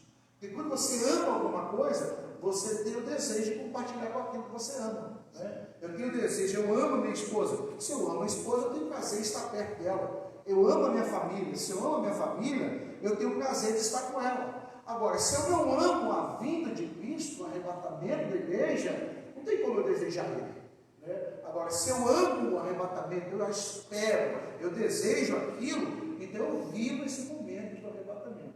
Depois a gente pode até comentar sobre isso. Coloquei aqui também que a gente precisa, aquele foi o foco que vocês falaram, pregar sobre isso. Né? Eu recordo que um dia eu estava até ministrando sobre o tema arrebatamento, numa cidade próxima aqui em Ouro Branco, e falei sobre isso. Não dá igual mesmo, falar de volta de Cristo. Não dá igual. Né? Tem até eu acredito que todos nós já vimos aí, uma artezinha que postaram aí na internet, de um pastor, é uma arte mesmo, um pastor num carrão, né, e outro num Fusca, e alguém questionando por que um andava naquele carrão e o outro andava no Fusca. Né, e aquele que andava no Fusca, ele comentou, porque eu prego sobre o arrebatamento. Quer dizer, não vai dar igual, beleza? Não gera. E infelizmente é o que a gente tem visto aí. Falar sobre o arrebatamento não traz holofote para o pregador, as atenções não tornam para ele, mas a gente precisa pregar mesmo para a vida de Cristo. A gente precisa vigiar esperando a volta de Cristo. Precisa disso. A igreja nesses últimos dias, frente à ministra do arrebatamento, ela precisa estar vigilante, ela precisa vigiar, né, esperando a volta de Cristo. Ela precisa atentar para os sinais da volta de Cristo, né? Como igreja, a gente precisa atentar para os sinais.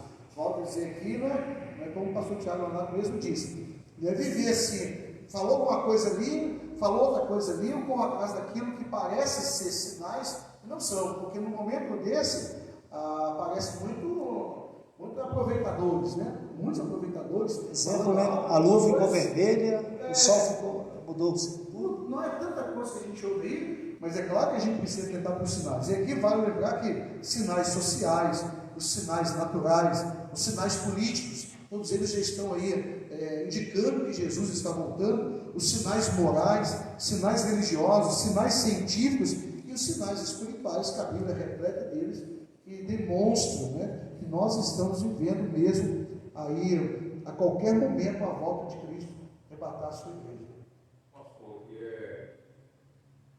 E é muito preocupante, como o pastor Linto disse, a questão da igreja organização e igreja organismo.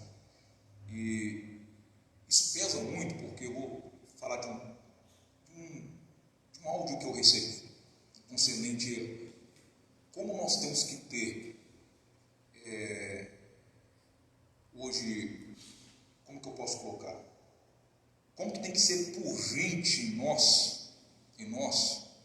o desejo de pregar a eficácia do Evangelho como ele é, principalmente no que se diz respeito à volta de Cristo, né?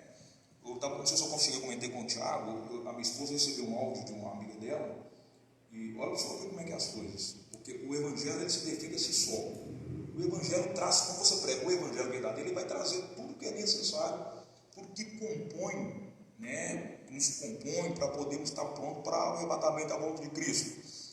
E essa irmã, eu acredito que ela faz parte de uma organização, não da igreja. Essa irmã recebeu um áudio de uma irmã que teve uma revelação. Essa irmã teve uma revelação dizendo que Jesus ia voltar e que depois do coronavírus ia vir uma crise pior do que essa, né? E que nessa crise é que Jesus iria voltar. E essa irmã deveria estar na posição, porque o Deus que falou com ela, falou que ela não iria ser arrebatada, ela não iria subir, ó, você vê. Deus falando com a irmã que não estava na posição, ela não seria arrebatada. Aí veio um pastor, não sei se esse pastor viu essa live dessa irmã, viu esse vídeo dessa irmã, e também veio profetizando que Deus deu para ele também a mesma visão. E a visão que Deus deu para ele é que a irmã, Deus falou que voltaria na crise depois do coronavírus que teria. Só que para esse pastor, Deus deu a data. Eu recebi esse áudio. Então, a sua irmã ficou apavorada, essa moça ficou apavorada. Ela disse que a cunhada dela, quando viu isso aí, viu essa live, viu esse vídeo, esse áudio, ela falou, ela reuniu com o marido dela para vender a casa e comprou uma chácara para se afastar de todo mundo, para dois propósitos. O primeiro, para que se ela não for arrebatada, ela estocar bastante alimento para ter para comer. E segundo, para ela se santificar, para não perder o arrebatamento, porque o pastor disse que seria, acho que dia 8 ou dia 11, que seria o arrebatamento, né? Então isso é perigosíssimo demais quando o Evangelho não é pregado. Pastor Tiago, só para acrescentar o que você está falando aí, o apóstolo Paulo parece que ele está aqui nos nossos dias, né?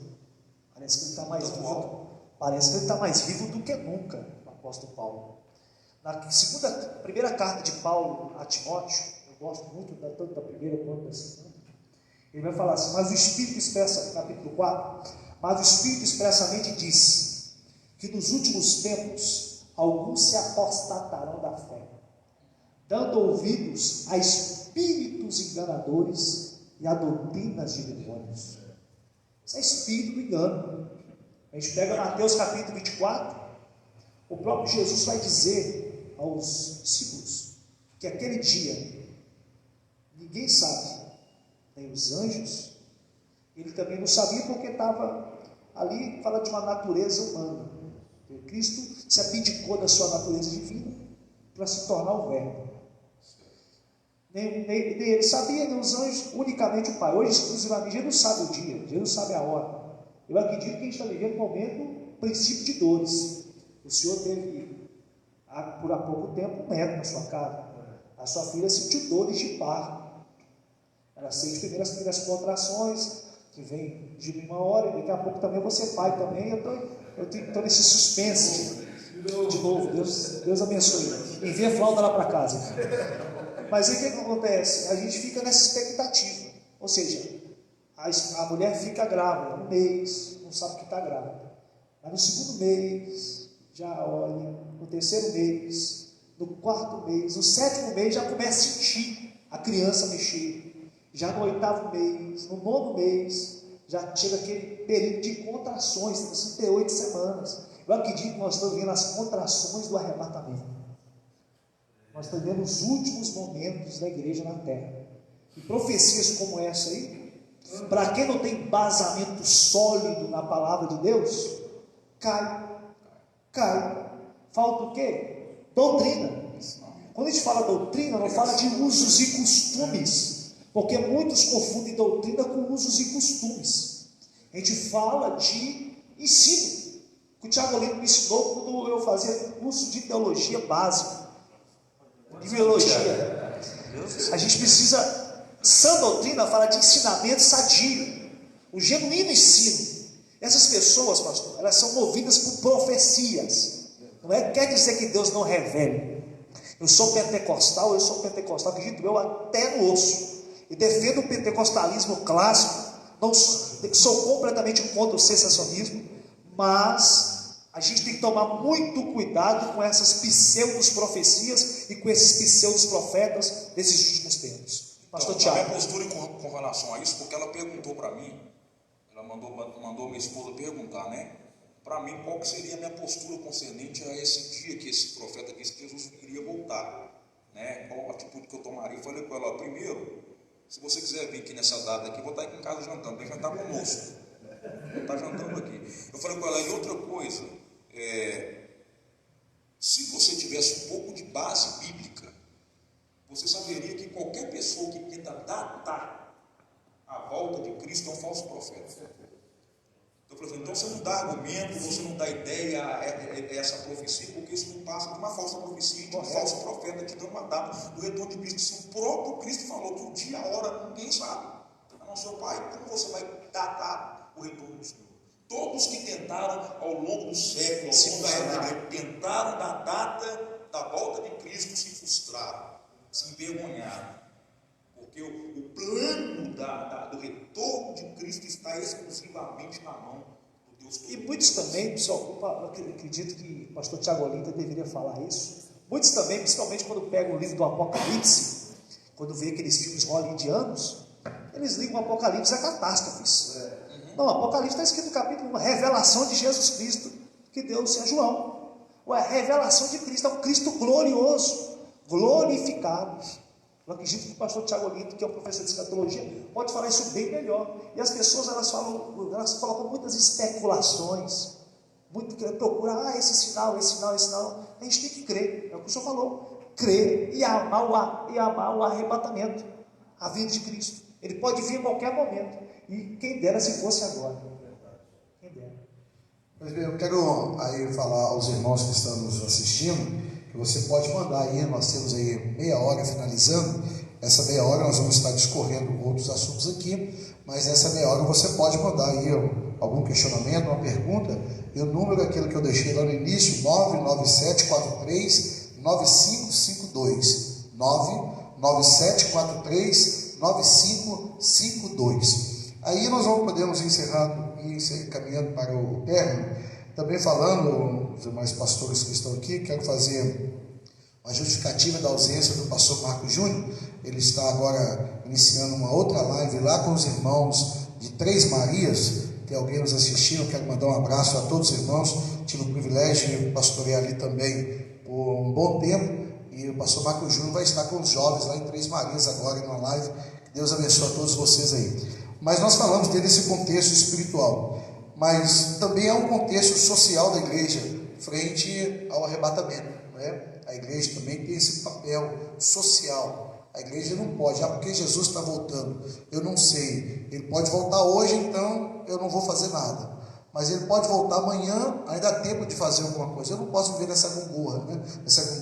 Faço ou não faço? Eu acredito que no aspecto social a igreja também pode produzindo alguma coisa, até que Jesus volte. Se o arrebatamento for amanhã, hoje a gente poderia ter feito alguma coisa, né? Daqui uma semana, se não datou, ele tanto pode voltar agora, como ele pode voltar daqui a um tempo. Agora eu não posso, como eu não sei, então eu vou cruzar os braços e esperar o arrebatamento. Vale lembrar, não sei se vocês passaram isso, eu recordo que na minha infância, os pregadores que falavam sobre o arrebatamento, muitos deles induziam muitos até não buscar um conhecimento secular, a não aprofundar, porque não estudar. Eu vivi isso. Não precisa de estudo, não precisa disso, porque Jesus vai voltar hoje. Ele pode voltar hoje mesmo, mas se eu não tenho essa certeza se ele vai voltar agora ou amanhã, o que me impede de fazer alguma coisa? Tanto no aspecto espiritual, me preparando mais, me dedicando mais a servir a Ele, quanto no aspecto social como igreja. Eu também posso fazer alguma coisa, né? Se Ele voltar hoje, louvado seja o nome dEle. Mas se Ele não voltar hoje, me dá a oportunidade de fazer alguma coisa amanhã, e aqui no aspecto social, eu acho que nada me impede como igreja estar atuando também no aspecto social, e com isso também eu estou vivendo essa eminência do reino de Cristo, né? Do arrebatamento da igreja. Sim, claro que Mateus 25, 35 em diante vai falar mesmo do julgamento das nações, mas serve como base de como o cristianismo também nos orienta com relação a uma aplicabilidade social. Quando Jesus vai dizer para aqueles que serão condenados: apartai-vos de mim, porque eu não vos conheço. Mas quando, Senhor, nós não fizemos essas coisas a ti? Porque eu tive fome, não me deste de comer, tive sede, não me deste de beber, estive preso, não foste me visitar, tive frio, você não me cobriu. Então apartai-vos de mim, porque eu não vos conheço. Quando eu deixo de pecar, não é só fazer o mal, mas quando eu tenho oportunidade de fazer o bem, não faço. Então a igreja tem sim, no tempo atual, essa responsabilidade social. Essa ignorância trouxe problema até para a igreja primitiva, quando ela esperançando pela volta de Cristo, deixou de investir em questões naturais e depois trouxe problema, e Paulo teve que resolver juntamente ali com outras igrejas. Então a igreja precisa com certeza atuar de forma social, porque quando eu atuo de forma social, é expressão do amor, nada além disso, expressão do amor. Se eu amo e vejo alguém passando por dificuldade, eu, com o amor de Cristo que está em mim, eu auxilio aquela pessoa em tudo. E esse auxílio não é só para os da fé, também por aqueles que ainda não foram alcançados pelo Evangelho. Esse amor transcende simplesmente aquele que é da comunidade. Eu até falei mais cedo, antes da gente começar aqui, estava só o pastor Marco Júnior, que a igreja primitiva, ela vivia a expectativa do arrebatamento, mas havia uma preocupação dos apóstolos lá em Atos. A preocupação deles era quanto às viúvas que não estavam sendo assistidas, né? Jesus vai voltar, vai, nós queremos nisso, nós estamos esperando, mas eles falaram entre eles: olha, nós vamos constituir diáconos, né, que possa servir as viúvas, aqueles que estão desamparados. E aí a gente vê então que, mesmo vivendo a expectativa dos apóstolos, Jesus poderia voltar aqueles dias, havia uma preocupação deles no cuidado social, né? Nós vamos permanecer aqui na oração, na ministração da palavra, mas nós não vamos esquecer do social da igreja. Vai ter alguém cuidando daquilo lá, né? Eu acredito que a igreja hoje também, vivendo a iminência do arrebatamento, ela precisa atentar para esse lado também, né? Nós precisamos. Eu não estou falando aqui igreja como instituição, não é isso. É igreja como eu, né? Eu preciso, nesse momento que a gente está vivendo essa pandemia, surge assim inúmeras oportunidades, né, da gente poder estar investindo nesse social da igreja, e com isso nós estamos vivendo sim o arrebatamento, porque pode ser que Jesus volte no meio dessa pandemia, pode ser que ele volte antes disso acabar, pode ser que ele volte depois que passar isso, vir outra coisa pior, pode. Agora, por não saber, eu não posso também me esquivar dessa responsabilidade como igreja. Eu preciso estar atuando nisso aí também. Quando se fala muito sobre a eclesiologia, pontuando a igreja enquanto a igreja prática, né? A igreja da prática, utiliza muito o contexto de Tiago. Tiago vai falar muito com relação a isso.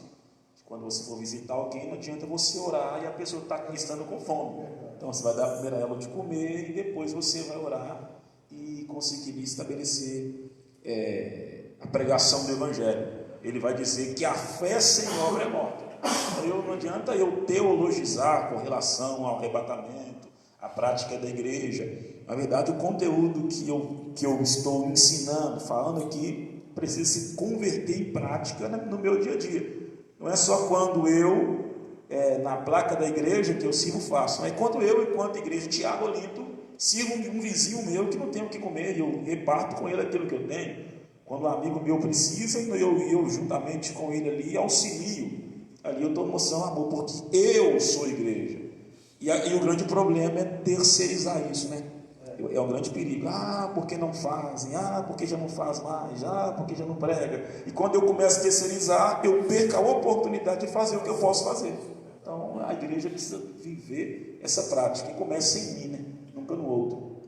É interessante entender, porque às vezes, eu não sei se isso, não vou taxar no sentido de ignorância, mas logo mais no sentido de deixar passar despercebido a questão de nós como igreja preocuparmos infinitamente, preocupar profundamente, vou colocar nesse sentido, profundamente no sentido espiritual de uma pessoa que chega decadente na igreja, esquecer do lado físico. Ou seja, às vezes nós pregamos o evangelho, chamamos essa pessoa para o arrependimento, ela se arrepende, né, e começa a frequentar a igreja, mas esquecemos de perguntar para aquela pessoa, porque ela alimentou do pão da vida, alimentou da palavra pregada, mas esquecemos de perguntar para ela como que está a família dela. Um amparo social, né? Exatamente, aquele amparo social. Isso acontece muito no contexto, né, da igreja, né? Então, às vezes, nós esquecemos de olhar para esse lado humano, né? A pessoa está vindo, nós queremos que ela seja frequente na igreja, que ela participe do culto, né? Que ela seja assídua à mensagem que foi pregada, coloca em prática, mas nós não queremos saber como essa pessoa está no seu dia a dia. E vale lembrar, pastor Tiago, que o próprio Jesus tinha essa preocupação. Sim. Ele tinha a convicção que a multidão que seguia ele, na maioria das vezes, estava a trazer por causa de alguma coisa, milagre, do próprio sustento. Mesmo sabedor que a multidão não estava ali com objetivos mais claros, que era de recebê-lo como Salvador, ele nunca mandou o povo para casa de barriga vazia, né? Naquele momento ele falou para os discípulos: olha, eles estão seguindo a gente há muito tempo, né? Dá eles de comer. Mas nem se tiver 200 de dinheiro. Jesus então vai demonstrar esse amor, né? Vocês não têm dinheiro, não? Então tá bom, vamos para casa. Não, pelo contrário, né? Ele promoveu ali o bem-estar social daquela multidão. E vale lembrar que a multidão não estava seguindo Jesus porque era tão interessada nos seus ensinos, né? Tinha aqueles que estavam atrás do conhecimento, mas na sua maioria, né? Eu até preguei aqui, e um versículo que me chama a atenção, lá em Mateus capítulo de número 8, quando começa o capítulo 5, do capítulo 5 até o versículo capítulo 8, Jesus prega 21 sermão, 21 mensagens ali, sobre o homicídio, sobre inúmeras mensagens ali. E quando chega no capítulo 8, o texto diz assim: e descendo Jesus do monte, uma grande multidão o seguia. Há duas formas de interpretar isso, claro, mas percebe-se que a multidão ela tinha um objetivo mais de seguir Jesus mesmo, ia onde ele estava, porque ele produzia alguma coisa que beneficiava aquela multidão. Mas lá embaixo tinha um que não caminhou com a multidão, que não estava com Jesus, mas tinha um outro objetivo de vida, que era o leproso. A Bíblia diz que enquanto a multidão seguia Jesus, o leproso vê Jesus de agora, né? Mas Jesus não vai despedir a multidão de barriga vazia. Ele vai atentar para essa necessidade social da multidão. E eu creio que esse também deve ser o nosso objetivo, de atentarmos também, como igreja, para o lado social, né? Nós temos que entender que nós somos igreja, mas também somos pessoas. Não é isso? E enquanto pessoa, essa ignorância de que eu preciso viver exclusivamente do Evangelho ao ponto de eu viver excluso da vida social é perigo, é um perigo. E não é no sentido de caluniar, mas alguns anos atrás nós tínhamos essa dificuldade ao ponto das pessoas que deveriam estudar, sabe, como pessoa, o que eu digo é que você estude. Isso vai ser bom para você, para a igreja e para a sociedade. Se tiver que fazer uma faculdade de direito, faça. Se quiser fazer uma faculdade de psicologia, faça. Vai ser bom para você, vai ser bom para a sociedade, vai ser bom também para a igreja, né? Uma medicina, faça, porque vai ser bom. Porque tudo isso se diz respeito à igreja, né? Essas formações também vai crescendo o reino, o evangelho também.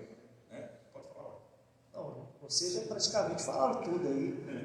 Eu louvo a Deus porque Deus tem dado aí pessoas capacitadas para a igreja, né? Está aqui o caso do pastor Tiago Olim também, formado em psicologia, tantos outros membros nossos que hoje estão com essa visão aberta, e essa formação que eles estão tendo, elas não beneficiam só eles, não traz benefício próprio, né? Quantos têm contribuído para o bem da obra do Senhor, né? Quantos na sua formação secular têm sido útil para o reino? Eu creio que esse é o papel da igreja frente ao arrebatamento. A gente precisa estar em movimento, estarmos em ação. Devemos nos preparar, mas verdade. Nós devemos também, porque no passado, até mesmo no âmbito teológico, tem um tabu até no nosso contexto até hoje. Com certeza. Muitos falam que a teologia esfria. Não, a teologia não esfria, ela apaga o fogo estranho. Verdade. Não esfria. Tem muito isso no nosso contexto atual. Eu também sofri muito isso, principalmente quando eu me converti. Muita gente falava, estudar para quê? Correr atrás disso para quê? Isso aí não, Jesus está voltando. Está voltando. Mas não sabe o dia, não sabe a hora. Tem que estudar, principalmente você que é jovem, está ouvindo aí, estude, corra atrás, tenha sonhos, tenha projetos. Mas igual eu disse a minha filha ontem, não existe projeto sem Deus nele. Deus tem que estar aí com todos os projetos.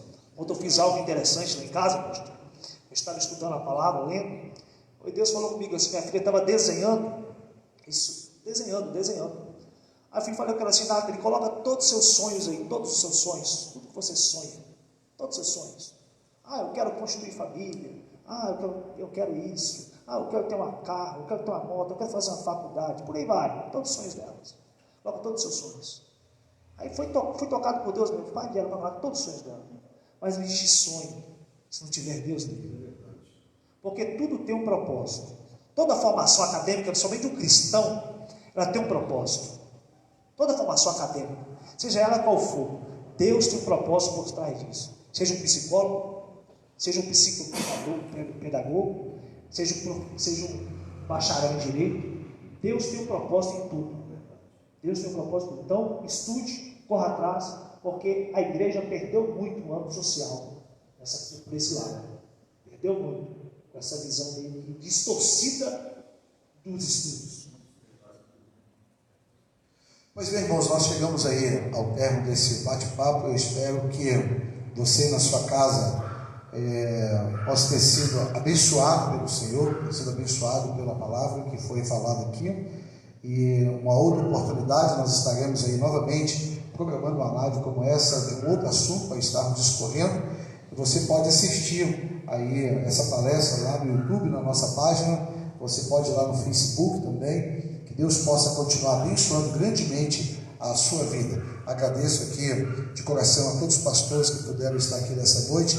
A minha oração é que essa dificuldade passe e aquilo que a gente mais gosta de fazer, e que o Senhor nos chamou para fazer, que é pregar o Evangelho, né? Apesar de nós estarmos pregando o Evangelho, mas aquele contato que a gente gosta de ter com o povo, com a igreja, a gente espera que muito em breve isso volte à sua normalidade. E os obreiros que estão aqui, os pastores que estão aqui, dispensem de comentário, vocês nos conhecem, mas passando essa dificuldade, pode ter certeza, estarão abençoando a sua congregação, abençoando aí a sua região, porque são homens que Deus tem dado essa regional e eles têm honrado o nome da regional do Parque Jardim. Fica aqui o meu agradecimento, que Deus possa continuar abençoando a vida de cada um dos irmãos. Se vocês quiserem fazer as últimas considerações, só reforçando aqui a ausência no finalzinho do pastor Marco Júnior, que ele está num outro compromisso, mas que Deus também possa abençoá-lo grandemente. Pastor, mais uma vez eu quero agradecer o convite, o carinho, a confiança da sua pessoa em nós. Estamos aqui reunidos para tratarmos tão importante assunto, muito relevante. E também eu quero agradecer os internautas, os irmãos que estão nos acompanhando, e agradecê-los também pela paciência. Eu falo por mim em particular, eu sou esse requisito de live, pastor, eu sou bem íntimo. O lugar que eu mais me sinto confuso, se eu me soltar no altar aqui, eu vou ter uma postura, mas na live eu sou bem, exatamente, eu sou bem íntimo. Então, eu peço os irmãos para me perdoar aí, né, os erros, as falhas, mas eu tenho certeza que os irmãos foram abençoados, edificados por esta palavra. Tenho certeza que bastante dúvidas foram sanadas e nós juntos comungamos dessa comunhão, tá? E agradeço a todos vocês. E vale lembrar aqui que o pastor Tiago Nonato e o pastor Tiago Olinto estão com a live sobre as 7 igrejas do Apocalipse, né? Então acompanhem lá, mantenham ligadinho lá na página deles lá, e com certeza vocês também serão edificados. Agradeço, pastor, pelo convite, aos meus amigos mesmo aqui pela companhia. Foi um prazer extraordinário estar com vocês. Falando de obra social, com a permissão do pastor, eu deixo à disposição da região, com meus trabalhos de psicologia, como eu puder ajudar os irmãos mesmo, doando mesmo, de forma social mesmo. Social aqui vai ser social, totalmente pelo reino, só procurar o pastor, me procurar, e o pastor com certeza vai nos ceder o espaço. Será um prazer poder atendê-los aí, só entrar em contato. Muito obrigado, Deus abençoe. Eu quero, desde já, louvar a Deus pela vida do pastor Silas, pelo convite. Vamos lá, louvar a Deus pelos nossos pais aí, pastor Tiago Nonato, pastor Tiago Olinto, também pastor Marcos Júnior, e louvar a Deus pela vida de cada internauta, que Deus continue abençoando a sua vida, abençoando a sua família, e que você possa, de fato, crer que Jesus virá arrebatar a sua igreja, que essa seja a sua maior esperança, que você deixe na sua cama hoje uma convicção de que se o arrebatamento for no exato momento que você for repousar, que se a trombeta soar, você ouvirá o toque da trombeta. Deus te abençoe, em nome de Jesus. Eu quero encerrar aqui, pegando aí um gancho do comércio de turismo, que está passando por uma dificuldade, e o lema tem sido esse: não cancele, remarque, né? Então, eu tenho certeza que todos os pregadores aqui têm agenda, muitas agendas para frente, né? Algumas já até passaram, eles não puderam atender, mas não cancele a agenda com eles, remarque a agenda, né? Daqui a pouquinho as coisas vão voltar ao normal, eu não cancele, remarque lá, deixa Deus usar, faça como aí o mercado de turismo, não cancele, remarque aí na sua viagem, faça isso, remarque na sua festividade e seja abençoado por esses homens aqui. Nós vamos estar orando, quero pedir aqui ao pastor Tiago que faça essa oração, agradecendo a Deus por todos nós aqui, agradeço os irmãos que puderam vir participar aqui dessa live, que Deus possa abençoar, e eu aproveito esse momento também para agradecer a todos os irmãos que mandaram ali os parabéns nas redes sociais, ou mesmo lá na minha página, ou mesmo na da igreja, ou na minha pessoal, no WhatsApp. Que Deus abençoe todos os irmãos aí. E aquilo que eu disse quando eu cheguei para cá, no dia 4 de fevereiro de 2018, eu de bom grado gastarei, me deixarei gastar pelas vossas almas, sendo amado por um, odiado por outros, mas contudo estarei aqui me desgastando, gastando, me dando o máximo que eu puder pela sua vida, e que Deus continue te abençoando. Deus amado, Deus santo, agradecemos ao Senhor por este período, que o Senhor continue, ó Pai querido, abençoando, ó Pai querido, aqueles que estão nos ouvindo, quer qual seja, ó Pai, necessidade, que o Senhor vai ao encontro, ó Pai querido, repreendendo todo o mal, para que este conteúdo, ó Pai amado, venha servir de combustível espiritual, para que venhamos crescer na graça do Senhor, no conhecimento, e sobretudo, ó Pai querido, ansiando pela Tua volta, é que eu te peço em nome de Jesus, amém.